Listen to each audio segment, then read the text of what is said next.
Nice to have you here to our Healthcare Learning Leaders Forum on this April 24th. We have a very special guest today, Mr. Matthew Versaggi. I'm just going to tell you what his signature line says, and then he can introduce himself.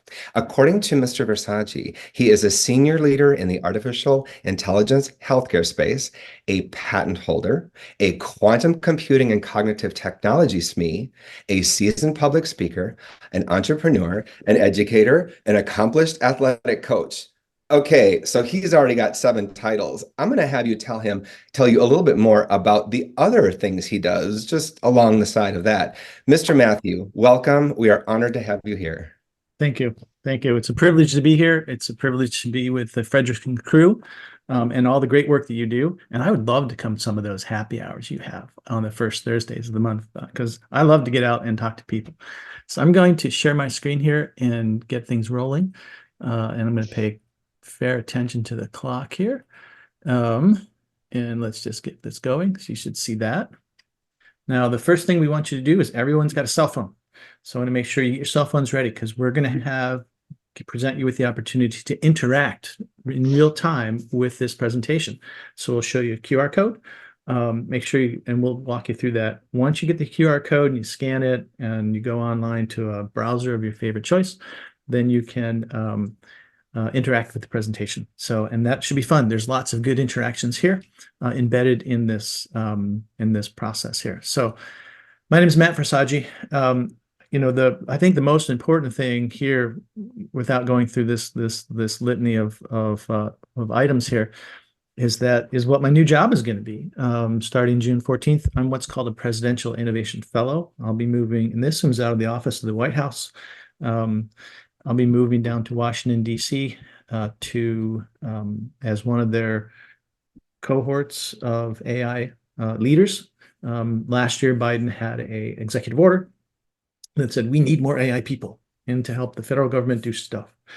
So I'm in the first cohort of AI folks. I'll be stationed at CMS. So those of you who are in the healthcare space, CMS is the CMS that controls 13% of the nation's budget. And I'll be their sole AI PIF down there. So that's going to be where I'll be in the future, but I get to do really great things like this for folks like you in the meantime. And then I'm jetting off on an airplane tomorrow to go apartment hunting in the DC area. So that's my background. There's a book here from some of our experiences I would have you think about. It's called AI Bullseye Tactics for Non-Technical Business Leaders. When we ran a center of excellence at this Fortune 5 healthcare level, and most of you are healthcare folks, my colleague wrote about his experiences there, and I went into the quantum computing space. But this going to mirror a lot of things we talk about today. Much of this content is going to be for business leaders about business strategy, how AI fits into this. So it's going to be a wild ride, and it's from a completely different aspect of a pool of information than typically arises in this space. So that's that. Here's our agenda. We're going to talk about healthcare. Number one, industry that's ripe for tech disruption. We'll talk about that. We'll dive into the reasons why to create a large context for you globally. As a matter of fact, we'll talk about what a VUCAD world is, how AI is a GPT, meaning general purpose technology, as opposed to chat GPT. Now, that'll move us into this other concept that's a strategic idea called future-ready organizations. We'll shift a little bit to go into organization culture, which I think this group really finds itself in the middle of as the glue to making technological advances in the digital journey stick. Then we'll talk about how that really works from a strategy point of view. We'll look at AI maturity models and workforce development. And then we'll jump right into workforce development that particularly engages and undergirds that whole AI foray in large organizations. We'll look not only at the technical aspect, but the real killer is the managerial aspect of that. So that's our agenda today, and I hope to keep you entertained in all this and really share some of our experiences. So here is where you get to use your phone. And so if you would, get your phone out and see if you can scan that QR code on your screen, and there should pop up a question that you can interact with. And the question is, what is one way you think AI might improve healthcare? And let's see if you guys can interact and what comes up on the screen. Diagnostics, diagnosis,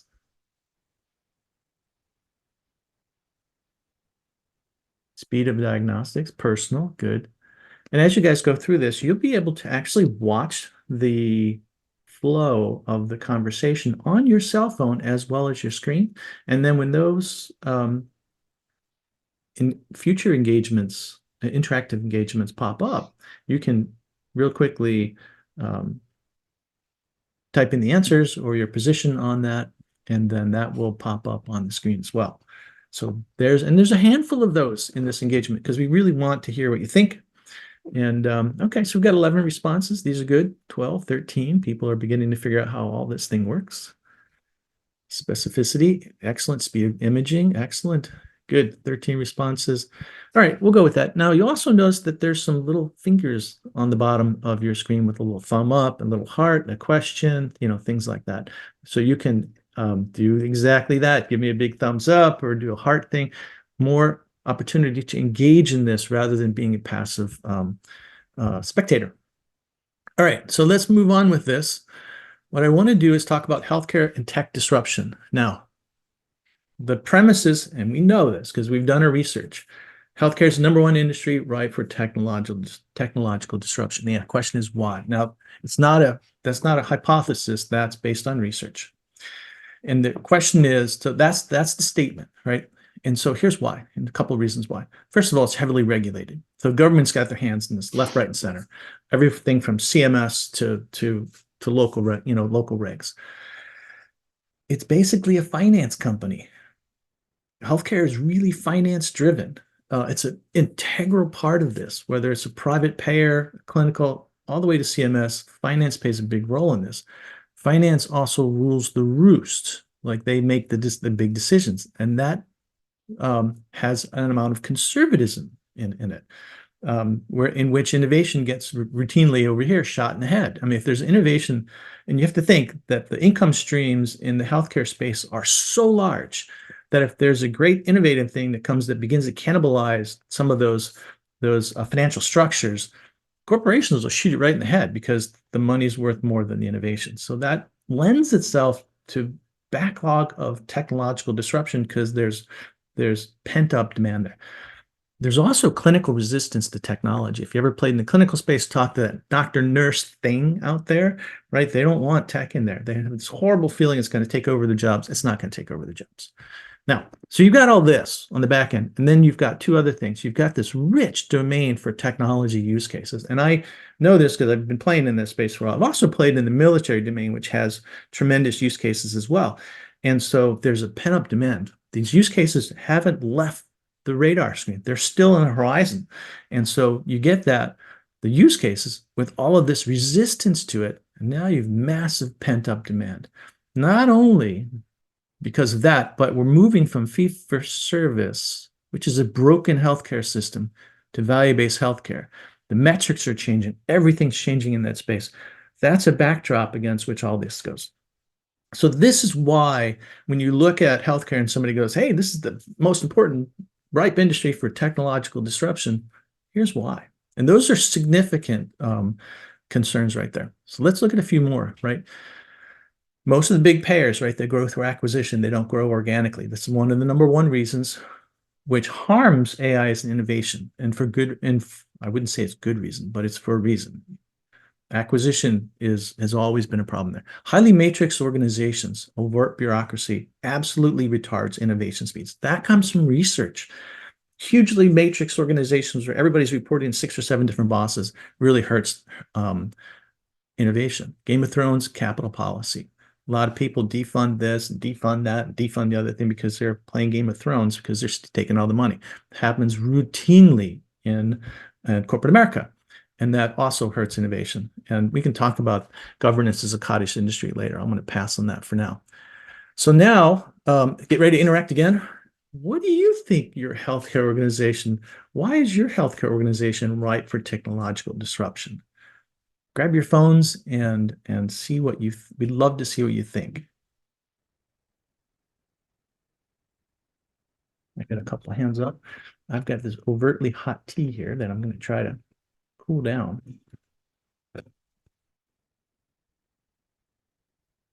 One response, expectations to reduce bureaucracy. Thank you. Um,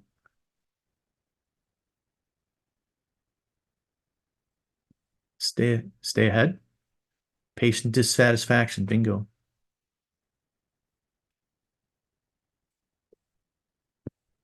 Okay. We'll leave this at this for now. There's a few another one. Billing inefficient. Oh yeah, billing. Billing's a big deal. All right, let me move on from here. Scheduling issues. Yep. People are getting their phones out. Look at all that. All right, I'm going to move along. Here's a quick question. Yes or no? Is technology only digital? What do you think about that? Nope. Somebody says no.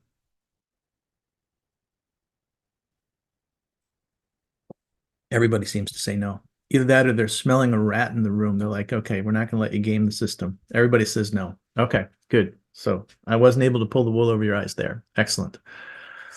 Technology isn't just digital. This is one of the things that's going to play into this. So as we begin to talk about digital tech, and this is more along the macro strategy level, right? We're going to take a look at general purpose technologies. Artificial intelligence is the demon you know, because you've grown up with with networks, and you've grown up with digital and computers and video games and cell phones and all that. You know that. You have a chance to understand that. But you've got two other technologies that are also general purpose technologies. We're going to dig into what that means and why in biotech and nanotech. And then you've got non-GPT technologies like quantum tech on the back end. These are going to change the world as much as AI will, but you know this. And what this ends up being is the ability to practice changing our orgs to be able to handle what comes from that tech before these two guys hit. It may be too late already, but at least you're going to be forewarned about it. All right, so we're going to talk about VUCAD AI as a general purpose technology. We're going to try to define those. Here's a big picture. We live in a world called VUCAD, volatile, uncertain, complex, ambiguous, and digital. And we're combining that with AI as a general purpose technology. And that means something from a strategic and an economic perspective. What that does is it has significant impact on AI business strategy, which is what we're concerned about, not technical implementation strategy, but business strategy. And that moves us into a space called getting organizations future ready. Now, that's going to be a new term for you, but it's going to be commonplace in the years to come. And we're going to talk about what that really means and how that fits in. But this is the big picture. What we want to do is deep dive into all of these and figure out where that sits. So let's go do that. So the VCAD world, here's our agenda items, and this is why, and we'll talk about why future ready orgs need to be a thing. The number one concern here in a VUCAD world, right, is the global technology arms race. And you have to think about this as every organization in every country, in every sector across the globe, whether it's a big country or small company, or a country, are all in a technology arms race. Now, the big ones are US and China and Russia. You'll hear a lot about that. But that's the backdrop against everything here. That gives you an idea of what's happening and a way that you can frame everything. The other large one is what we call accelerating rates of change. And we'll walk through a slide with this where time dominates and speed doesn't. But that means speed to innovation now becomes the most conserved resource. And there's a whole bunch of other things like foresighting and all that we'll take a look at. But that's those, and we'll look at that in detail. When you do look at this, what we're painting a picture is of a world that now exists with all of these interesting factors that we'll dig into. It leaves organizations in a state where they cannot survive in their present state, period.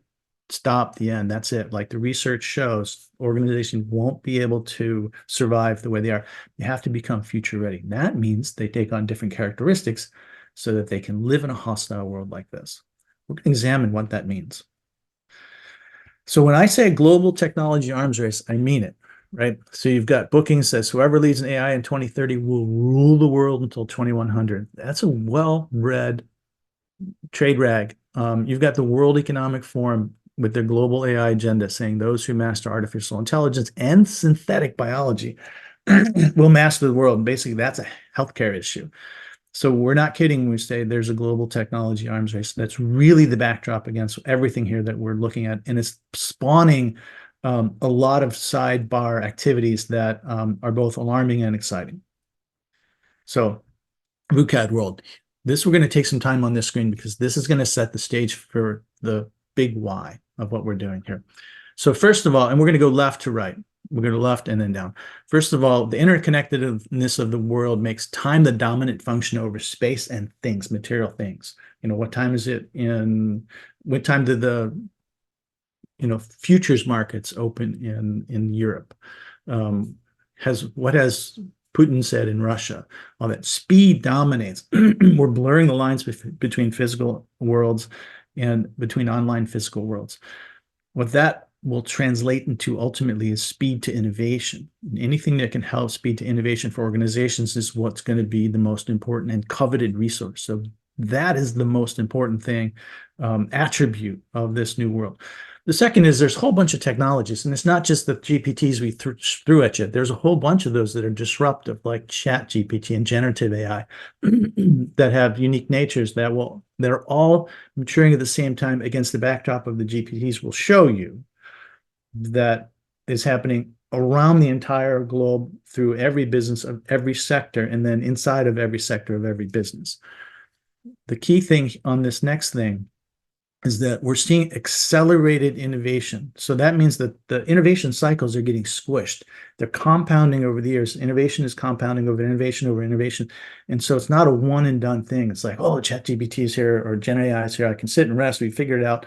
No, on the heels of that's going to be something else. On the heels of that's going to be something else. And so it's like a tsunami. It just keeps coming. That's one of the reasons why organizations have to change and become future ready to live in this toxic environment. It can't survive the way it is. Now, for those of you who are going to ask this question, but I'm going to give you the answer anyway. So foresighting is taking over strategic planning. Now, this is very interesting because the idea is there's a 10-year period and everything's fluid in that 10-year period. That's why Elon Musk goes, we can go to Mars because in the first 5 years of that 10 years, I can invent all the tech that will get us there. Warp drives and jump drives and whatever. He's going to invent that to get that. So history has shown that everything is fluid in a 10-year period. So what these foresighters do is they look for systemic changes, signals, real signals of future heavy systemic change, like the emergence of, social media. When Facebook first came out, people looked at it and said, you know what, that's a real thing. And through rigorous training that most of us don't have, I have, but most folks don't, they can project themselves into the future and then begin looking around. They can interrogate the future. And then they can come back to the present and inform the present of where to invent the future rather than predict it. And so you have this foresighting overtaking strategic planning. We're no longer predicting the future. We're inventing it. And that's why you see all the major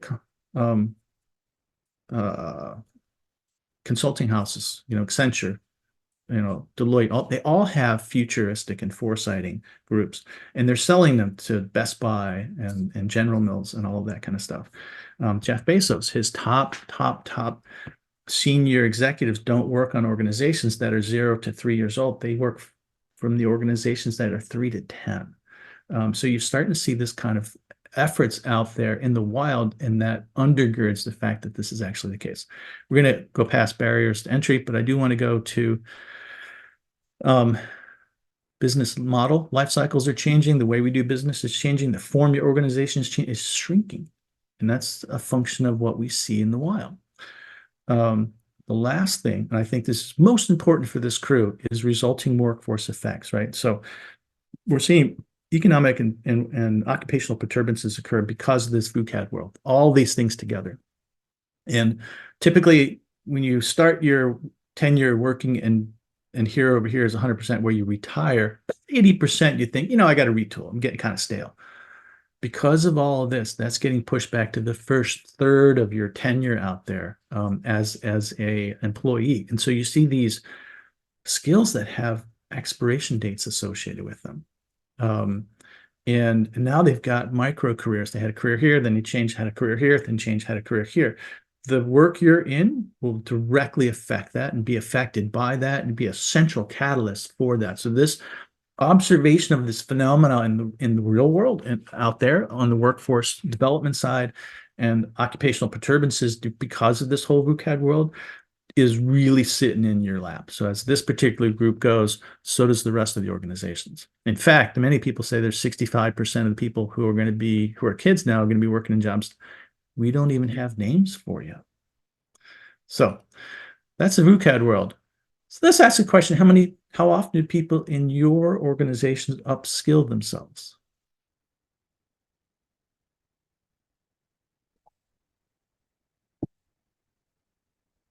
About average? Couple? Often, good. We need that. That's going to become the norm. Hardly. Yep, that'll change. I am so happy people are interacting with us. It's just nice to have to talk to be able to talk to people like this. So good, good, good, good, good. Excellent. All right. Let me move on from here, and I want to talk about general purpose technologies. General purpose technologies, think of them like the electricity. Like what was life like before electricity, before rubber, before the steam engine, domesticated animal, on and on and on. These are technologies that affect entire nations, usually at a global level, national global level. They also mess around with the social structures quite a lot too. Huge power shifts occur when new technology gets employed, and organizations who have a 100% track record of exploiting lesser organizations and global states and things like that when they get a new technology come to bear. So general purpose technologies mean something. They're very important. We're going to take a look at what that means right now, because that affects strategy along with the VUCAD world. So there are a few things. Number one, they're pervasive across all sectors, every sector, from social media to commerce to retail to education to healthcare, business ops. All that's going to get affected, and every organization within those large organizations are going to are going to do this. So it's everybody's in an arms race of AI right now, including your local pub. For those of you who wonder when the day you walk in and your beer's sitting there because that pub knows what kind of beer you like and exactly how you like it and at what time. Second thing is they have the ability to evolve over time. Now, I've been in this space since the mid 80s, so I have history behind me. And I've seen AI evolve moving forward, and it's evolving even more. NVIDIA just came out with their group offerings of how they're using advanced humanoid robotics platform, which I think is fairly interesting if they can pull it off. So it's pervasive across every sector and every part of every business. It evolves over time. It evolves, And then the third thing I think is one of the more important ones is this is an economic concept. There's spillover innovation through what they call economic complementaries. The innovation happens over here, the seemingly unrelated innovation across town evolves in the same way. You wouldn't know it unless you really track those. But Gen AI has got a ton of that. I mean, that's probably real the best example we have. But that economic phenomena is a third part of a general purpose technology. And these are what make these things special. We can't treat it as a singleton technology. We have to treat it as something that evolves in everything. It's like, what was the world like before electricity? And all of a sudden, voila, we have electricity. Everything changes. You have to think about it in those terms. But remember, biotech and nanotech are right behind that. So here's a question. Did you get caught by surprise by the emergence of Gen AI on the landscape? How many of you guys did? Yep.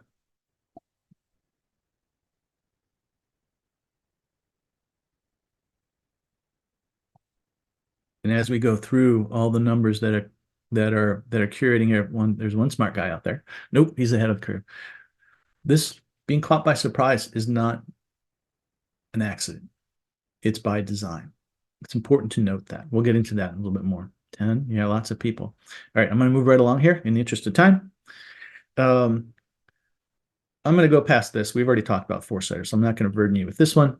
But I do want to talk about future-ready organizations. Now, what does this organization look like that can survive in a VUCAD world when you've got these general purpose technologies of one sort that we know about and a whole bunch that we haven't a clue? Well, they have characteristics. These are worth looking at.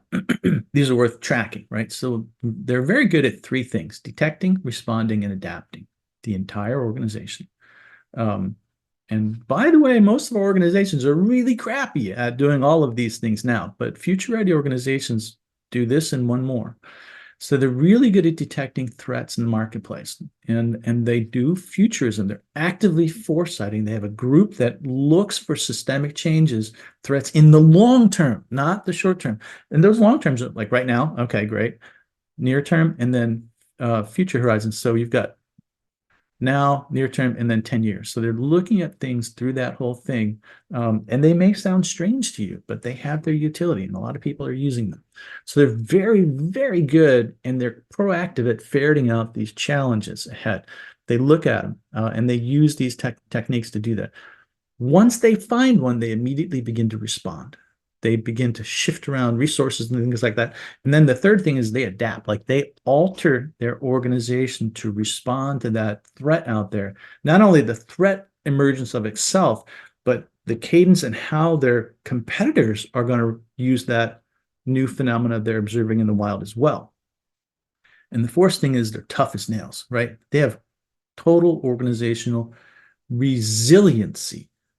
They have entire organizational resiliency frameworks that are being employed through the entire organization to help them adapt, to help them deal with threats that they see, that some that come up soon, some that don't, that help them reinforce and create toughness through their entire organization. This is something unknown to us these days. We don't really know how to do this. There are organizations that are moving in that space that are teaching, but this is something that is unknown to more modern day organization.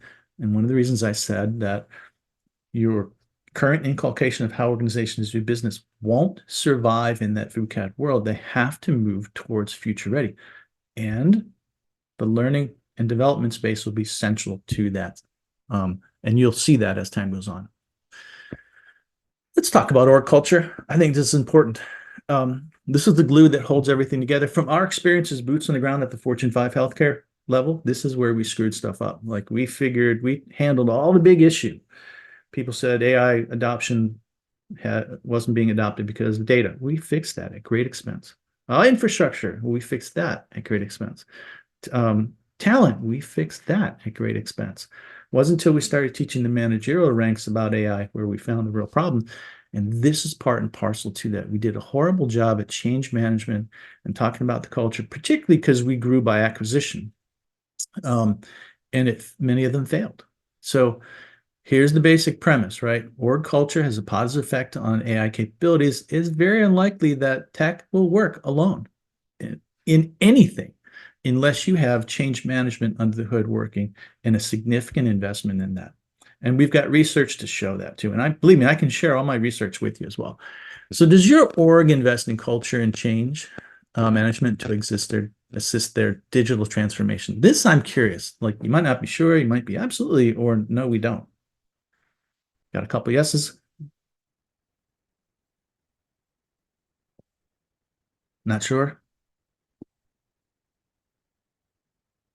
Couple no's. I'm not surprised with that. Couple not sure's. A lot of yeses. This is good. Some not sure. Okay. This is excellent feedback. All right. So lots of yeses. So let's go into that.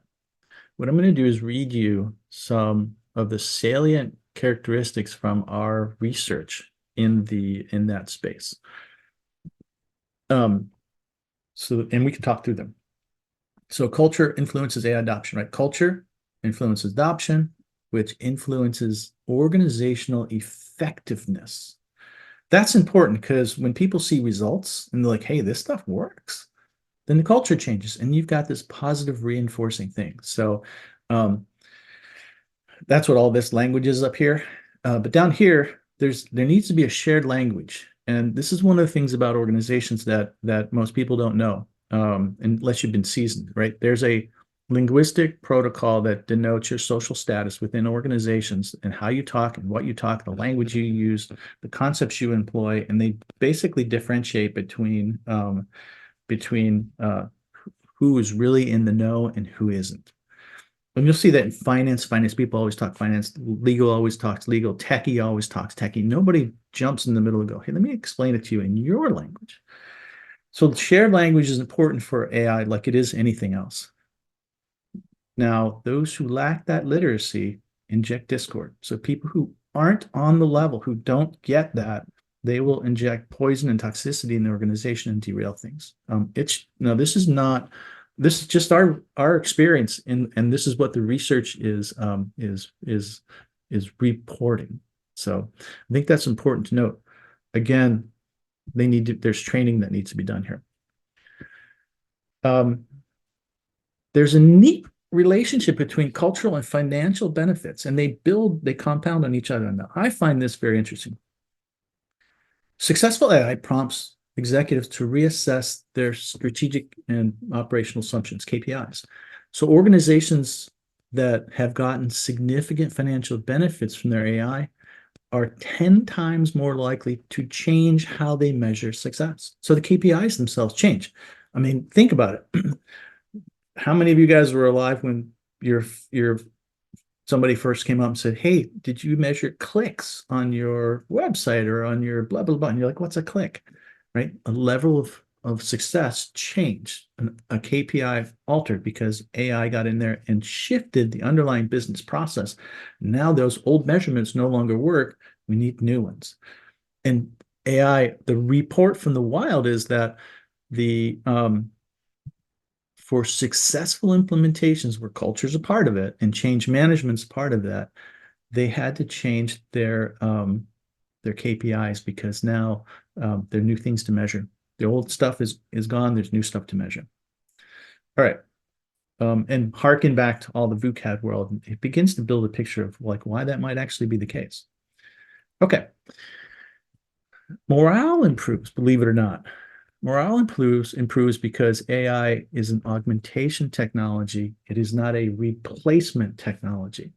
And so when you take non-value added work off of top performers' plate and they can get to the stuff they've always wanted to do, surprise, surprise, morale improves. And so this is not a projection. This is a readout from research in the field, observing the phenomena and how it behaves in good things. And this is from teams too, as well. So I just wanted to put that out there as more correlation in there.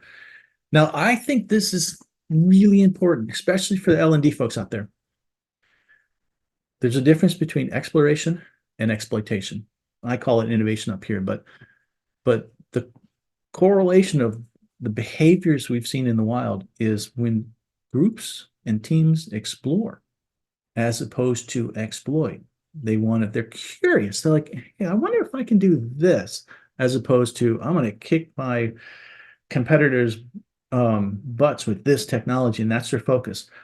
That subtle shift from being curious and developing new things and tends to be the engine of developing new capabilities. The other one tends to be focusing on beating your competition. You have to have both of those. But when we looked at the behavior patterns from exploration, those who tended toward exploration as opposed to tend toward exploitation, it was massively different. So 2.5 times reports that AI helped them defend against competitors, as opposed to those people whose job it was to take AI and defend against competitors.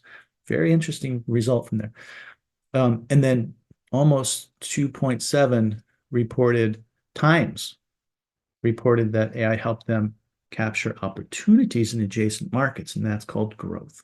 We didn't see that with just the mindset of let's beat the competitor, let's exploit this AI, but we did see that with the curiousness of exploration, and that's part and parcel to learning.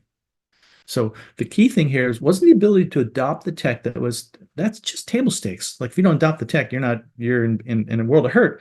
Adopting the tech is just table stakes. What they're interested in is out solving competitors in the deep problems that exist in their marketplace. That was the thing. And curiosity proved to be more effective than exploitation. That was an interesting find that we found through the research. Surprise, surprise, change management AI is a big deal. Organizations with the strongest outcomes invested heavily in change management. That's really kind of what this is all about. But these three things: little desire to reduce employee headcount. That's the biggest concern right now. Successful companies don't reduce headcount. They augment them and make them do better work. Significant training investments in training and change management. That's a priority. And then upskilling is a key thing. We don't want to take outside people who don't know anything about our domain and teach them about our domain. That's costly. And you can't, that will never substitute for years of domain experience. But you take a domain expert and you upskill them in a technology, that's a lot less costly and it's faster. And I've seen that mistake made writ large across the board.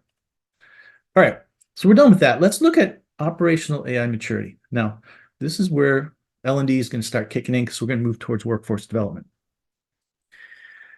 This is different than technical AI maturity. You'll notice that we haven't talked bits and bytes and architecture and any of that kind of stuff. We're talking business strategy to business leaders, right? Mature the org first, then the technology. So what I'm going to show you is an overarching strategy to get AI infused to the whole organization and how you would do that. I'm not going to show you the whole thing, but I'll show you enough to give you a flavor, and then I'll point out the parts that are important to this constituency. So, interaction. Does your org use an AI maturity model to develop itself? What are your thoughts? No. I think that's going to grow. Yep. No. Somebody said, I'm not sure what you mean. That's a good thing because I'm going to show you exactly what I mean. Any other response? Nope, definitely no.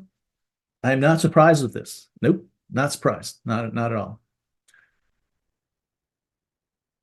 This is the least surprising interaction of all. Yep, nope.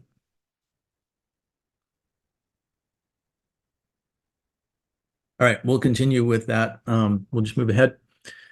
So we're going to show you what that means, but we're going to show you a couple things. There's true wisdom and maturity come from the fusion of two things: academic education and boots on the ground experience. We're going to show you both of those. This is boots on the ground experience. The model I'll show you will be sort of an intellectual synthesized, something from an ivory tower intellectually, where people who've never gotten their fingers dirty on the ground. This is street smarts. I'll show you the academic stuff later. But one of the maturity patterns we've noticed is this one. Proof of concept, organizations, let's try this. Then they go, okay, now we're going to get serious. We're going to develop a center of excellence. One size fits all group. A whole bunch of really smart AI guys come from, or any other tech. The whole company comes to them to get their projects done. This is where organizations grow. This is where most organizations are at right now, these 1 and 2. When they get really big, and we're at the Fortune 5 level, then they blow all that up, and every organization themselves gets their own AI group. And then they, wash, rinse, and repeat. I have not seen an AI-centric org in the wild out there at all, period. So we don't deal with this yet, although theoretically we'll talk about that. So this is the general pattern. Everyone goes through it. You can expect it in the wild out there. You'll see it again in the literature: build, scale, evolve, 1, 2, 3, those kinds of things. They'll have their own take on that. Here's another. I'll go back. I'm going to shift gears a little bit, and I want to talk about this because this is going to help you understand where you're going to play at as an L&D space, and also where organizations can play at based on some critical parameters. On the left-hand side here, the vertical axis, you've got practitioner capabilities. We're talking about a consultant here, right? Who's got generic skills down here. They don't really know much about your business or anybody else's business. And then up here, we've got that rare internal person. This is an external person, by the way, who's like your elementary particle physicist who's now learning, generative AI to do a better job. Or your, staunch legal guy, or heavy claims, or genetic engineer, that kind of stuff, specialized knowledge. They're very different people. This guy's common as muck on the street, very useful, by the way. This person's very rare, and you don't find them running in huge circles. On the bottom, you have required business domain knowledge of your specific domain and experience. You have to have years of experience on the high end here. You don't have to have any of those on the low end. When you begin to bisect your organization according to this, some very interesting patterns arise. And this is where I want to kind of point out to you. This has been a very useful graph. We've seen a lot of utility in a lot of different audiences. But down here, you can get any old person off the street who can do robotic process automation plus AI to automate your email system, or to pick PDFs out of email systems. It's standard stuff. You can get people to do that. Doesn't matter, right? By the way, Gen AI fits into that space. It's a generic, shallow domain area. It does not yet matured into this top end yet. And so you can get a general consultant off the street to do this kind of stuff. He doesn't necessarily need to know your business. He just needs to know the tech, and you can give him some basic parameters. This is why we throw a lot of stuff off to offshore development, because it's cheap and it sits in this space. Where we have trouble is when we begin inching into this other space. So that's one end of the spectrum, one extreme. On the other extreme, you have deep domain individuals who have years of experience, elementary particle physicists, or rare genetic disease experts, in the clinic, or physicians who have years of experience who are now learning AI. These guys are going to create unique digital artifacts that won't exist in the wild, specific for the organization they work with. So you've got these rare individuals, they're likely PhDs or double masters like me, they've got deep domain knowledge. They're going to play here. This is the people you're going to be working with. You won't be working with anybody down here. Now, the muddied waters are this middle tier, where it's kind of general, but it's kind of not. And this guy's like to move forward in this, and these guys hate to move backwards. But this is the muddy waters of the three. So as you look at where learning and development is going to play, it's really going to play in this space over here, where you're educating your deep domain people, you're upskilling them. And this is and that will play in both of these major domains, where things are very unique to the organization you sit in, but they're not the generic stuff. You shouldn't be playing with this. You should get low skilled, low cost talent to do this. But your good talent, your overseas talent that would do this, should never ever play in this space. This is where your internal guys upskilling, taking good business managers with years of experience and upticking them in these new techs, that's where that plays. And hopefully this has some utility as you begin to make those decisions in your org as well.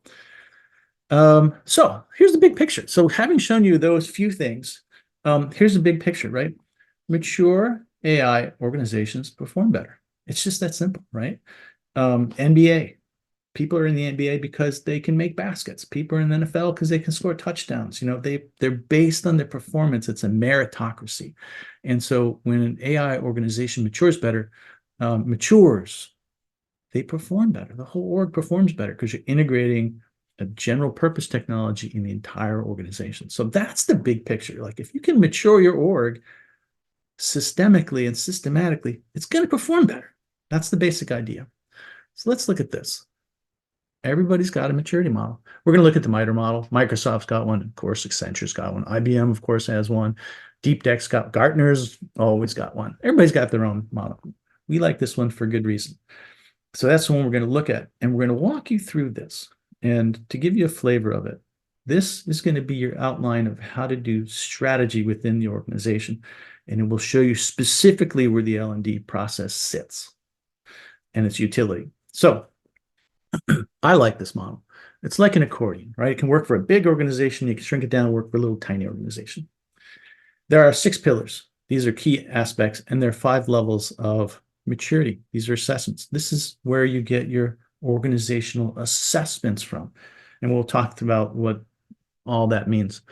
But level 1 means you got nothing. Level 2 means basically you're thinking about it.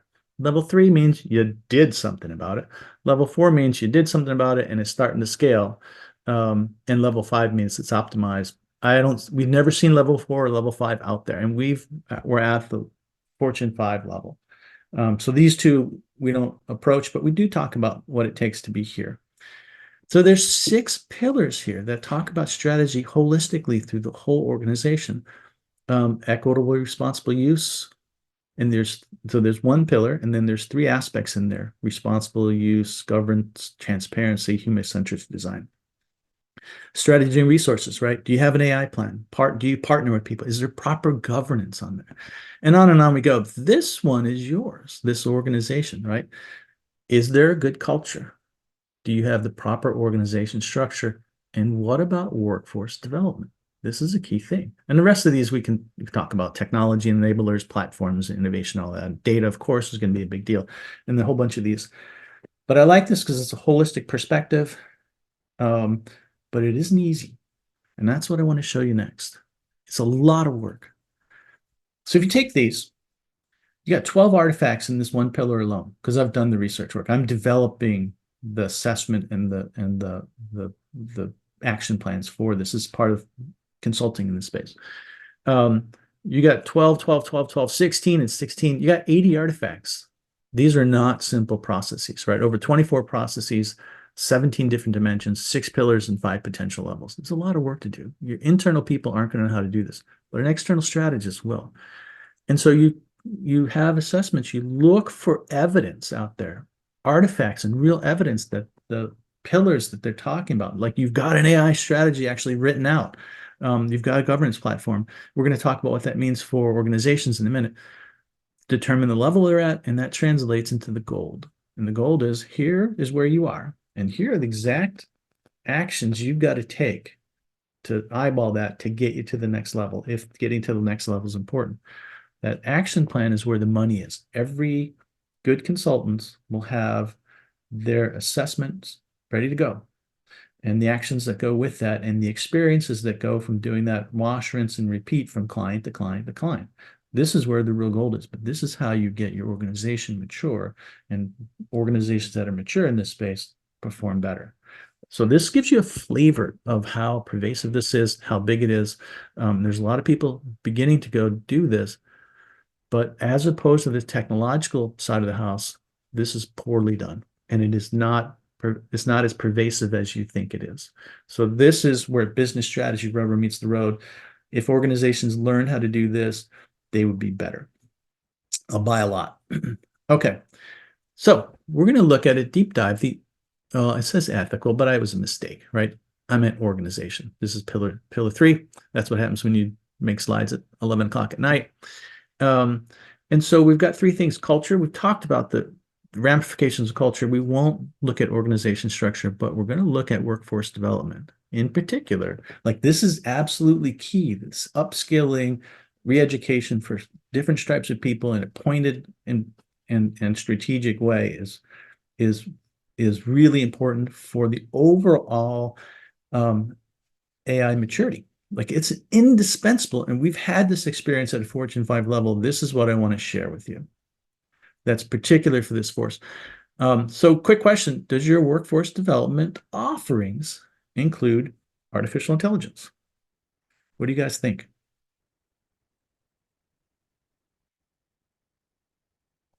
No, no, more no,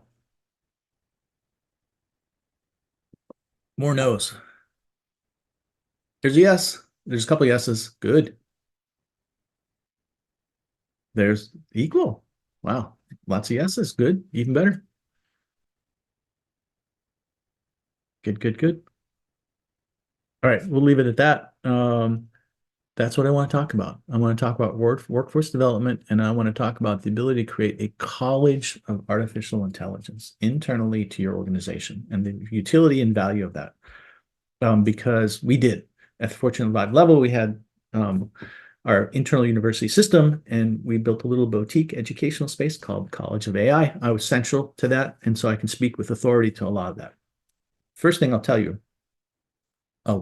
reference, is that internal centers of excellence, like one size fits all, for the duration of how that has to perform, how it has to function until it gets blown up. You get big enough to blow it up, and then everybody gets their own. They won't perform if their technologists aren't continually educating. And that's because the space moves so fast that they could learn something cutting edge here. 3 weeks to 6 months later, something else is out there. And they got to learn that too. And they got to get experience, and they got to develop capabilities, and they got to do projects. So the world is changing. Remember, we talked about that VUCAD world where innovation cycles are happening super, super fast. This is part and parcel to that. They're happening fast because it's global, and there's a lot of smart people who are working on tech, and they're maturing the tech super fast. So the stream, the river of change is occurring much faster. And centers of excellence, which aren't necessarily widely used except for big Fortune 5 and Fortune 10 orgs, their technologies won't perform and performance, the ability to get work done and the right kind of work using the right kind of technology, they won't perform unless they're continually educating. So continuous education was one of the fundamental building blocks of the organization's performance. And I built that at the Fortune 5 level. So I can speak to that with authority.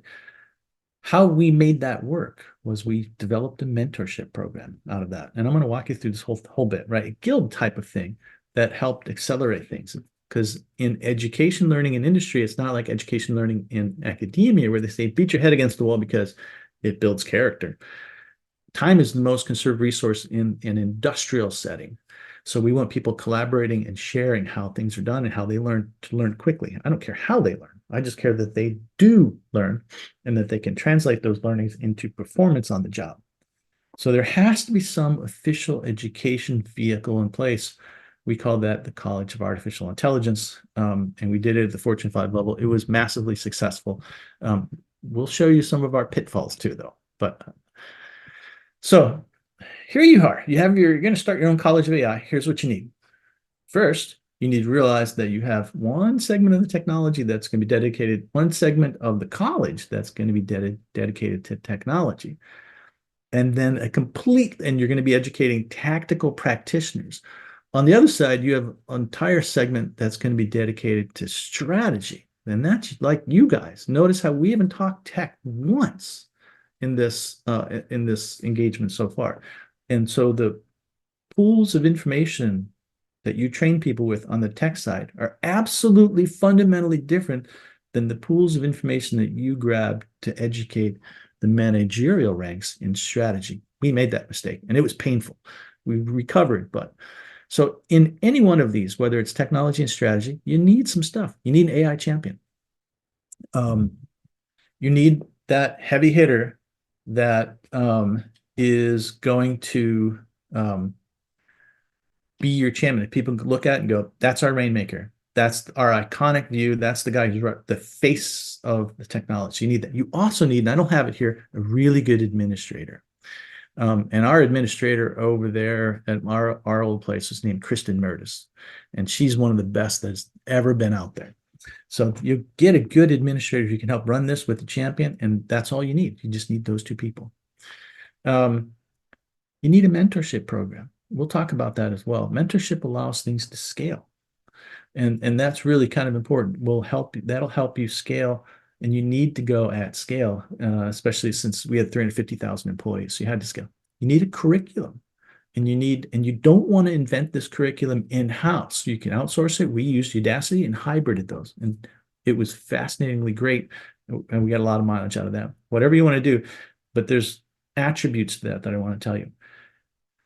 You need to have, if you don't have a patent program, or if your organization does, you need to be tightly coupled with that patent program, because technology, education, and patent accruing goes hand in hand, and they're really great reward structures for that.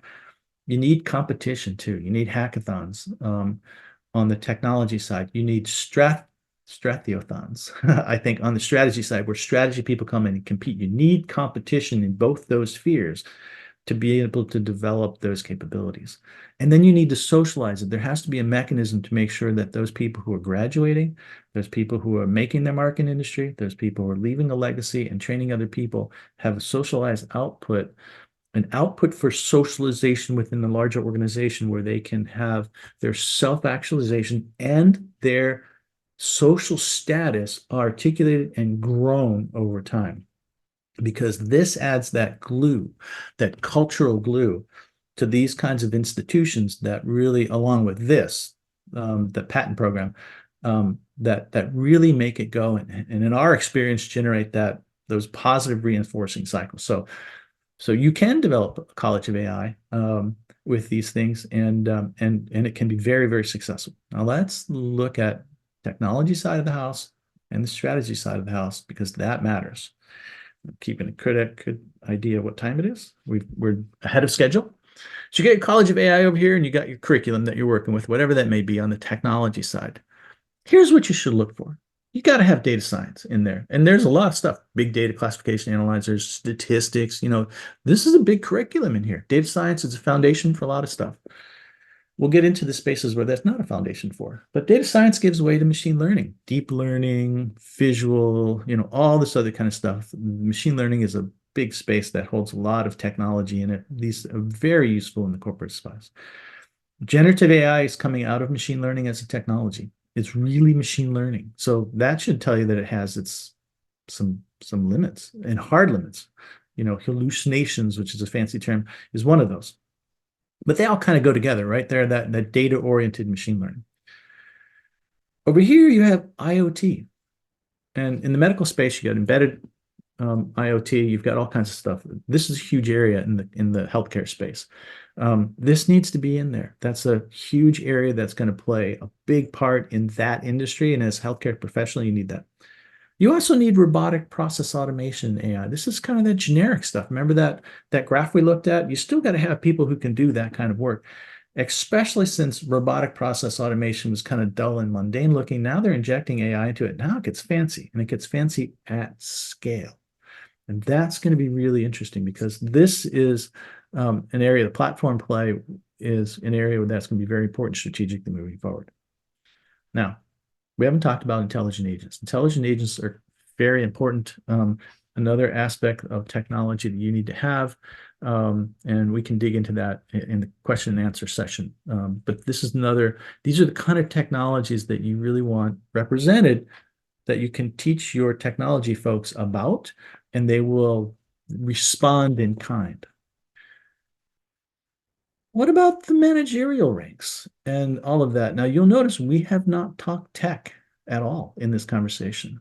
This is where we failed initially. We tried to teach technical stuff to business leaders, and they balked at it. They're like, I don't need this. This is not going to help me. They don't want to learn databases, to a certain extent. They don't want to learn Gen AI past a certain extent. But they do want to know, they want intellectual nurturing in that business technology space, particularly when it's fused together with AI. So that's when we did our homework. Like, what you don't know is I've got a whole resource bank of 100+ articles and white papers and research papers that I've read, all of them, to develop this material for you. And I can share that with you too if you want. But this is where we had to go get and drink from a different pond to get different information to nurture our business ranks, our managerial ranks, in a way that they could look at and have a visceral positive response. Yeah, that helps me. Whereas that stuff over there, I'm getting glassy-eyed.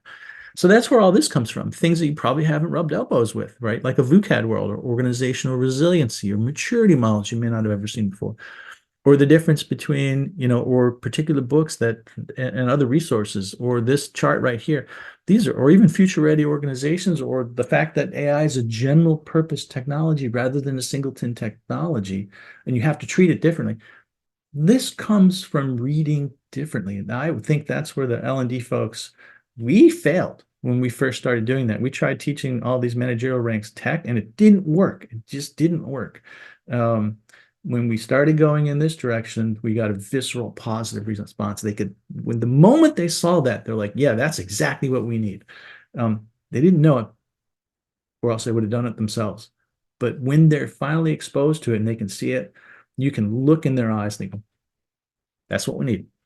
So that hopefully will help in developing the side of the house that teaches the managerial ranks. So you got to have competition vehicles, right? Hackathons, strethathons, get business people competing.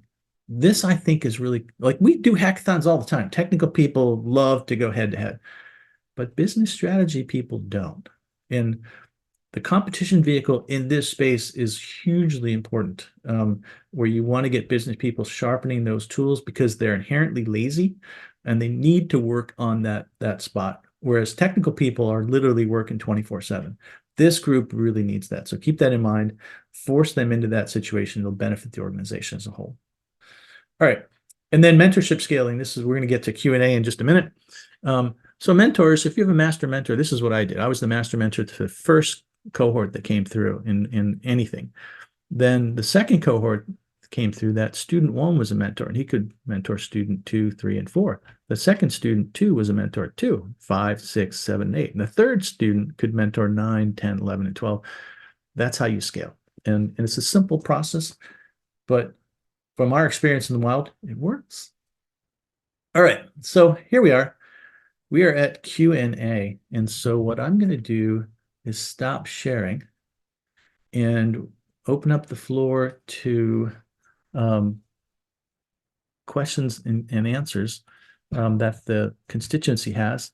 I will turn it back over to my host to manage that process, and then off we go. Wonderful. You know, it's been amazing to hear all of the different aspects and the deep pieces of that. It all fires off in our brains as we go. But I was scribbling notes consistently, and I think it's just really interesting how it's causing so many different questions within all of our own minds based on what we know. We saw all the different levels of engagement that we had exposure to so far. So what are your questions for Mr. Matthew today? And feel free to unmute yourself, or you can drop them in the chat. We can do either. Either There's way is you in up the to you. chat. Yeah. Yeah. Sheila says it would be good to have an option of could do more because yes, sometimes doesn't seem like enough. That was for Maka, one of the yeah. one of the polls. Can't remember which though. It was Could do- related to culture and change management. Mm. So yes, we have support for it. And I doubt anyone would ever say, oh, we do too much change management and we're paying too much attention to the culture. But I think sometimes it can also be a check the box. Yeah, we have change management and we're thinking about the culture, but is it enough? I guess is what I was commenting on with that Menti poll. Okay. The research in the field shows that the heavier investments that are made in that change management space result in the stronger performers. Mm. I have a question from Magda in the chat. What are the criteria used by the mentors to gauge success? Aha, good question. So a mentor, so here's the first one is, did you pass the class? Like when we did it, you couldn't take time out from your regular day to do the homework. You had to do this nights and weekends. And so you were literally, because we paid for it. So that's another thing, right? Your organization should, if you're leveraging an external vendor to do this, and you should, because then those certificates survive the organization. They can go out in the wild. Whereas Udacity, edX, Coursera, you can say, I've done this. People are, yep, you get the papal blessing, you're good to go. But they had they sacrificed their own time to do this. And they had to stay on target. And most people don't in organizations these days because they're tired when they get home from work. And so to make sure that guy actually finished and graduated was the number one thing. So that was one order of success. The other one is, did he really learn something? You know, did they do it cheerfully? You know, those kinds of things. Or was it drudgery for them? So these are all kinds of things. But the big one was, did you pass the class? That was we had on average the success rate, the graduation rates in Udacity was somewhere in like the high 60s, 67, 68%. Our graduation rates were 97%, to the point where Udacity came to us and go, what are you guys doing? Like, we're watching you at the Fortune 5 level do this, and your graduation rates are so much higher than ours. They had their executives come in and go, well, what did you do? So the mentorship works. Normally, they just set them off and they go. Now, that's really important when you move from the technical side to the strategic side, because lo and behold, nobody mentors the managerial ranks because nobody wants anybody learning the secrets of what they took to get to the top. So the managerial ranks, when you move from the technical ranks to the managerial ranks in any organization, you are starved, you are isolated, and you are set aside from yourself, and you sink or swim as an individual.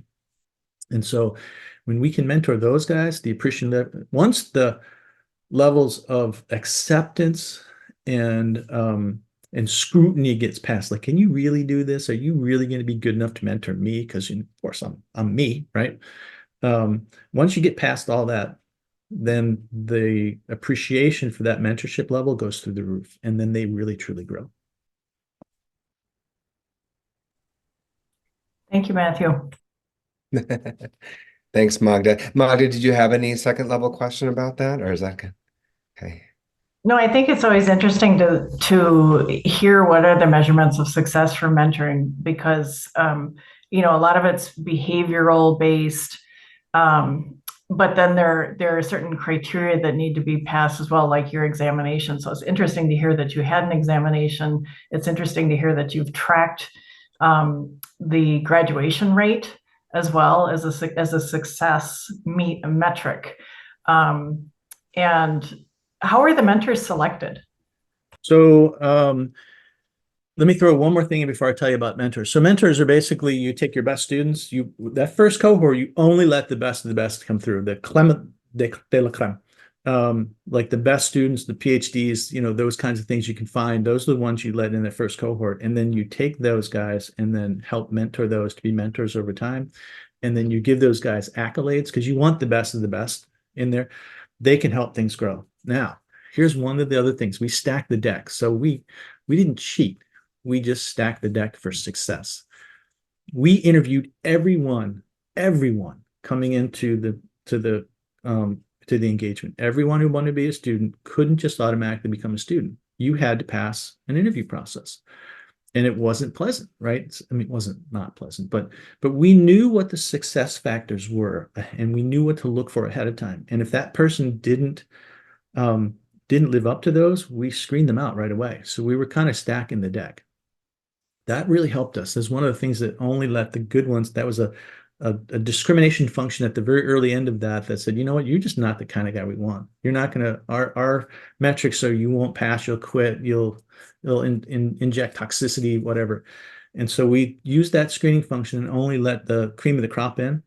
The second thing, we did two more things. The second thing is we paid for that education. It came out of our budgets. We had a budget that the organization gave us. So this is important too. But because I'm paying for this, and I'm paying for your professional education and individual growth, we made it very clear to everyone coming in that if you fall off the wagon, education, if you don't keep up, I will hunt you down. I will call you in the middle of the night. I will send you texts in the morning. And they gave us all their contact information. That was part of the deal. It's like there's this cultural thing that we employed. Culture again. That very nicely said, I am here to make sure you succeed. And if you fall off the wagon because your self-discipline is not up to scratch, I will hunt you down. And we've pulled people in to force them to finish. And they were very happy when they did that. Now, some people have extenuating circumstances, divorces and death and things like that. We were empathetic about that. Some people are lazy. And those people who got through the first discrimination function are lazy people who had great potential. And that, as an athletic coach, is irritating. And so I have no problem going after those people and go, I'm going to call you at 7 o'clock in the morning on a Sunday morning to get you out of bed and get you moving. And we did. I can't tell you how many. And then once you do that and someone sees you do that, it's kind of like the Fonz, right? Once the Fonz comes, takes a bad guy and puts him in his place and everybody sees it, nobody messes with the Fonz anymore. For those of you people who got the happy days metaphor there. And so once people see that you're really willing to do that, everybody goes, oh, don't mess with him. He's going to help you. But if you mess around, he's going to hunt you down. And so then you get a reputation and this other part of the culture begins to kick in.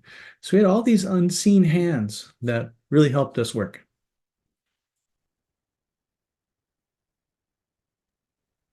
Wonderful. Thank you. Other questions that you have for Matthew? Again, you can drop them in the chat or feel free to unmute yourself. Can we pick on people, Michael? Can I point people out? We can do the eeny, meeny, miny, mo on the board. I've done that before, but I actually have a question that came up the other day in a meeting, and I would like to hear your definition. Tell us about the term responsible AI. How would you define responsible AI?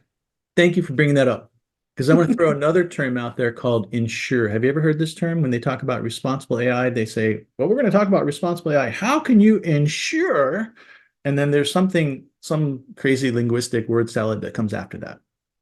The moment you see that word ensure, you know you're dealing with a rank amateur. Rank amateur. And here's why. You talk to a compliance guy, you talk to a security guy, you talk to people in private security or even the military. They go, there's no ensuring anything. We don't insure anything. What we do is we have risk levels that we mitigate against in the most probable way. So even the lawyers are like, we don't insure anything. You will never hear a lawyer patently go, I can guarantee you that this is going to be the case. But you will hear rank amateurs who've read a philosophy book or, some paperback novel go, you guys need to insure this. So whenever you hear that word, you know you're dealing with like a fresh out. So that's always in conjunction in the responsible AI space. So that's a milestone to look for. The issue with that is that mainly it's centered historically around those technologies that are data driven, that either the data doesn't exist to make it applicable to the entire spectrum of the constituency you're concerned about with race and ethnicity and other factors like social determinants of health in the healthcare space. Most of the time it's not, they want to make sure that if there's biases that come out because you're only sampling a certain side of the spectrum, that they can somehow be mitigated. For instance, when it comes to genetics, right? Most of the genetic material that we are looking at for all the things we're looking at is based on Western white men, not necessarily men, because we have women too. But we don't have anything from Africa. We don't have anything from Saudi Arabia, the UAE. There's very little in the Chinese space, the Asian space. There's almost none in the Native American or the indigenous people of North America, the Eskimos. We know it. And what they're saying is, hey, based on that, first thing they want to make sure is you didn't do it intentionally. At this point in time, that's been maturing for the last 7 years. Nobody's doing that intentionally. And it's made so much noise, people are afraid to do something stupid like that. But they don't have the material. They don't have the biological material to actually to get that data from those constituencies that are being excluded, because there are constituencies like, I'm not giving you my biomaterial, not in the world. And they've got good reason to do that. And so then they're like, okay, so you don't have it all. How do you make sure that either doesn't not serve a constituency that we want it to serve that's not included, or do a disservice to that constituency? What are the mitigating capabilities? As soon as they say insure, then just what to do. But how do you mitigate that? And so that's really when they talk about one part of the data-driven responsible use cases is that what are your vehicles in place to help mitigate that so it does no harm, kind of thing. But that's been maturing for the last 7 years. There's a lot of smart people working on that space. There's good processes in that area. The MITRE maturity model contains a lot of systematic processes to help with that. So it's really a mature space. Now, that's on the real tactical side.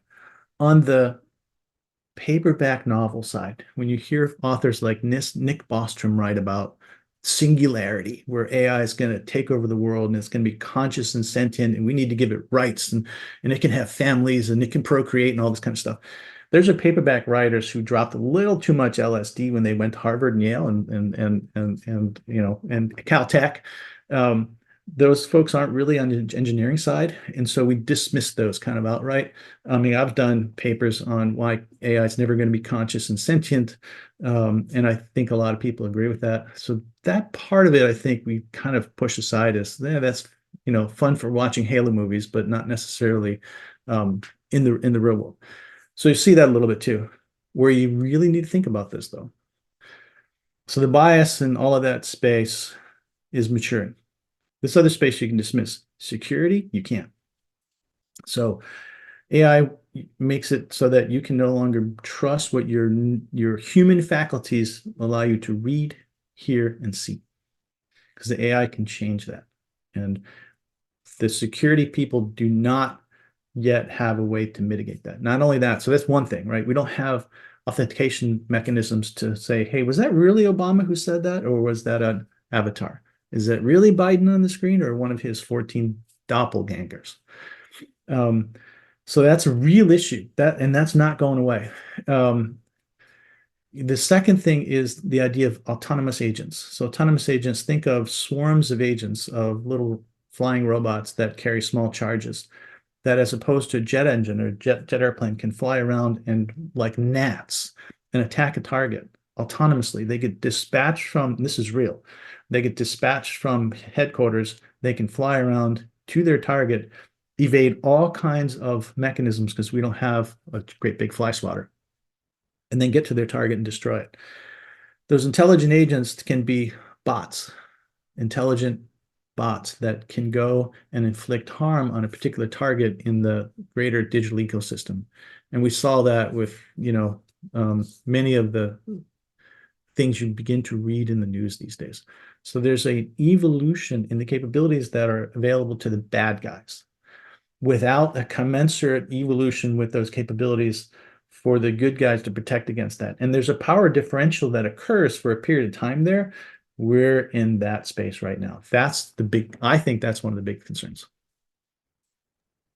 Yeah, that's good information. And everyone has their fears about robots take over the world, and they're going, there's the tipping scale between Hollywood and reality. So I think we just have to stay awake and aware of what we're perceiving is truth versus what are the facts and what is the interesting research. So it's helpful to get research statistics and some of those grounded nugget truths from you about some of the fact or fiction, because a lot of us don't know. It's just so new, and there's so many factors. Christine has a question. She said, thanks for your insights on how the managerial workforce will need to adapt to AI. In the healthcare space, do you have predictions about how generative AI will impact non-managerial employees in the coming years? How will their work environment change? Okay, I do. So the Gen AI folks were brilliant in the way they marketed it. So they matured the stuff on the side without you knowing about it. They created the interface that was disruptive, which means that there's a lot of really great technologies that are only relegated to elite academics or engineers that the common person can't have. They're powerful and amazing, but it's only disruptive if your grandma can use it. She can go, I can do Gen AI. The interface is there so humans can interact with that. And that's what Gen AI allows us, that humans have been lacking historically. And so that allows it to be disruptive and make all the noise it's making. There are far more, like seasoned AI guys look at Gen AI, go, it's not a big deal. But the everyday person go, this is amazing. So that's the first thing is you'll see that there's two aspects of that are critical. If you look at the idea that time is the most conservative resource when this hugely interconnected world and the VUCAD environment and the arms race and AI is a general practice, GenPT, all that. Time to innovation is going to be extraordinarily important. And that translates into a platform play where platforms are going to dominate. The ability to have a platform that can do automation throughout the enterprise that is now injected with large language models is going to be where the action's going to be at. That's where the ability to innovate faster because someone else has taken over the responsibility for your platform to innovate. You don't have to do that. All you've got to do is figure out how you're going to use that to make better products and services than the competitors you have in the market. So that's the bigger picture. Now, the problem is that the Gen AI guys use the drug addiction model. They got you addicted to it, this little kind of thing, and they forgot to tell you that the next hit is going to be wicked expensive. So people will show you and they'll get you addicted to this wonder of prompt management, prompt engineering. But then you want to integrate this into your business and do it at scale. That's a whole big issue. And they don't know how to do that yet. They're having issues with that. So when it comes to where your job is going to go, you'll see a few things. You'll see the big players begin to integrate that into all facets. I mean, it's even in your phone at this point in time. If you go on to Meta, you'll see, let them do that work. Let them do the generalized low-hanging fruit. Remember that graph? Let those guys, don't recreate the infrastructure that those people are creating. You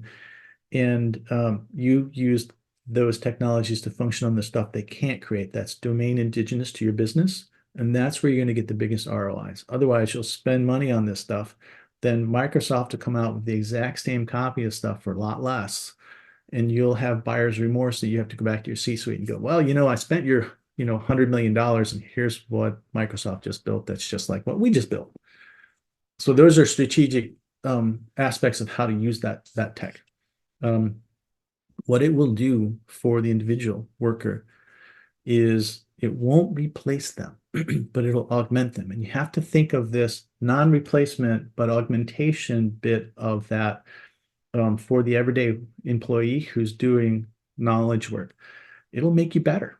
It'll help you grow. In areas where they've had issues in Hollywood, where they're talking about IP rights and if I have your image, do you have rights if I recreate that in different forms? All that stuff will be handled offline, and it's not really going to bother somebody who's in corporate America. Entertainment, maybe. But this idea of augmentation is really kind of central to how to view these kinds of technologies. There is one caveat, though. And I think this is a big one. People they're very concerned about AI coming for your job. AI is not coming for your job. That AI augmented executive, he's coming for your job. That we've seen in the wild. That is very true. People who can leverage AI to do that job better than you, who is resisting engaging in that, is going to take your job. That much is fairly accurate. Matthew Versaggi, thank you so much for this enlightening and very informative look at AI and the disruptive technology in probably a way that many of us have not been able to see before. So thank you for taking us behind the curtain, a little more backstage, and really helping to enlighten us in terms of what's coming. We really appreciate you all joining us today. If you have questions or follow-up, you can certainly feel free to reach out to Matthew, or you can also contact us at Frederickson Learning at info@fredericksonlearning.com. We appreciate you joining us today for today's Healthcare Learning Leaders Forum, and we look forward to seeing you at future forums and events. Thank you, and have a wonderful afternoon. Enjoy the sun. Thank you all. Thank you, Matthew. Thanks, everyone.